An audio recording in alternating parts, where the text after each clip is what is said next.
Sir बबर शेर निकल आया आज। हाँ, बबर शेर आज बाहर है। जी, अभी अहमद खान न्याजी साहब भी हमारे साथ मौजूद हैं। आप देख सकते हैं हमारी बहुत बड़ी तादाद में यहाँ पे अहमद खान न्याजी के जो भांजे हैं वो भी इस टाइम खान साहब की हिफाजत के साथ साथ खान साहब की गाड़ी के साथ साथ निकल रहे हैं। अस्सलाम वालेकुम सर। क्या हाल है आपका?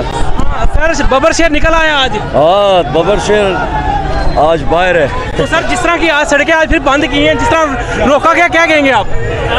आज जो रास्ते रोके गए हैं, कोई रास्ता नहीं रोका, खुला है। नहीं पीछे तो पाकिस्तान अवाम को रोका गया सारा गड़ी शोर से पीछे तो हम आ गए हैं। आप तो आ गए हैं सर। तो तोशा खाने के बारे में सर अहमद भाई, तोशा खाना के बारे में क्या कहेंगे? आज तो सबके पोल खुल गए हैं, जेड़ो जिन्होंने फ्रूट भी नहीं छोड़ा है इन्होंने। थैंक यू जी। अहमद खान न्याजी साहब के भांजे इस टाइम मौजूद थे, जो कि आप देख सकते हैं यहाँ पे बड़ी मुश्किल से जो है खान साहब की रैली के साथ हम जा रहे हैं। ये देख सकते हैं कारकुनान जो है खान साहब के साथ साथ, और हम भी भागने की कोशिश कर रहे हैं खान साहब की रैली के साथ साथ।